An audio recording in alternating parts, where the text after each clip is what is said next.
হযরত শায়েখ আবু বকর ইসমাইল ফারগিনী রহমাতুল্লাহ বলেন, একবার আমি ক্রমাগত কয়েকদিন অভুক্ত থাকার কারণে এতটা দুর্বল হয়ে পড়লাম যে মাঝে মাঝে অজ্ঞান হয়ে পড়ছিলাম।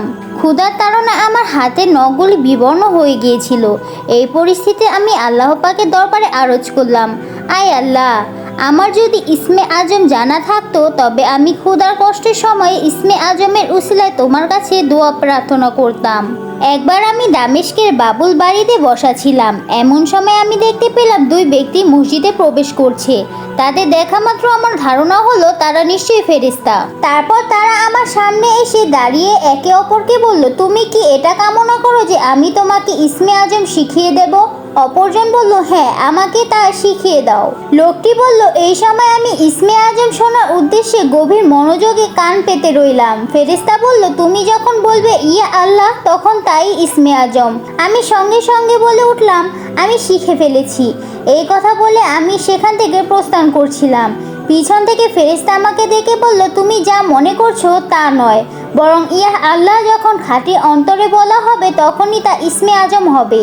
ইসমে আজমের ব্যাখ্যা দিয়ে তিনি আরও বললেন, কোনো মানুষ যখন সাগরে নিমজ্জিত হওয়ার সময় বাঁচার কোনো অবলম্বন না পায়, জীবন সম্পর্কে একেবারে নিরাশ হয়ে একমাত্র আল্লাহ পাকের সাহায্যের আশা ইয়া আল্লাহ বলে ওঠে, তখনই তা ইসমে আজম হবে। কথিত আছে যে এক ফকির এক শায়েকের কাছে এসে বলল, হে শায়েক, আমাকে ইসমে আজম শিখিয়ে দিন। ওই শায়েক ইসমে আজম জানতেন। শায়েক ফকিরকে জিজ্ঞাসা করলেন, তোমার মধ্যে ইসমে আজম শেখার যোগ্যতা আছে কি? সে বলল, হ্যাঁ। শায়েক বললেন, তবে তুমি শহরের প্রধান ফাটকে গিয়ে বসে থাকো, তারপর সেখানে যা যা করবে আমার কাছে এসে বর্ণনা করবে।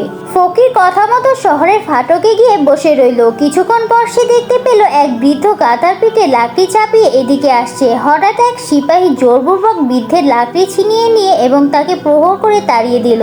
ফকির সেখান থেকে ফিরে এসে শায়েকের কাছে বিস্তারিত ঘটনার বিবরণ দিল। ঘটনা শুনে শায়েক তাকে জিজ্ঞাসা করলেন, তোমার যদি ইসমে আজম জানা থাকতো তবে ওই সময় তুমি কি করতে?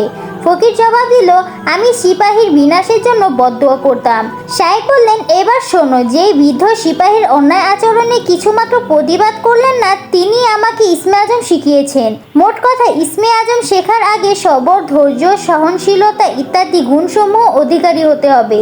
এমনই করে হযরত জুন্নুন মিশরী বলেন, পশমি জুব্বাধারী এক মহিলা সব সময় আল্লাহর ওপর তাওয়াক্কুল করে পথে পথে ঘুরে বেড়াতো। একদিন আমি তাকে বললাম, মহিলাদের জন্য পথে পথে ঘুরে বেড়ানোর অনুমতি নেই। সাথে সাথে সে জবাব দিল, হে অহংকারী, আমার সামনে থেকে সরে যাও। তুমি কি আল্লাহ পাকের কালাম পড়নি? আমি বললাম, হ্যাঁ, পড়েছি। সে বলল, তবে এই নির্মিত আয়াতটি পাঠ করো, যার অর্থ, আল্লাহ জমিন বড় প্রশস্ত, তোমরা এতে হিজরত করো। তারপর সে বলল, আমার মনে হচ্ছে গোটা ভূপৃষ্ঠে এলেমে পরিপূর্ণ, সুতরাং আমি পথে পথে সেই এলেম আহরণ করে ফিরছি। হযরত জুন্নুন বললেন, আমি তাকে জিজ্ঞাসা করলাম, তুমি কোন বস্তুর মাধ্যমে আল্লাহর পরিচয় পেয়েছো? সে বলল, আমি আল্লাহর মাধ্যমেই আল্লাহর পরিচয় পেয়েছি এবং আল্লাহর নূরের মাধ্যমে গায়রুল্লাহর পরিচয় পেয়েছি। আমি আবার জিজ্ঞাসা করলাম, আল্লাহ পাকের ইসমে আজম কি? সে জবাব দিল, আল্লাহ শব্দই আল্লাহর ইসমে আজম।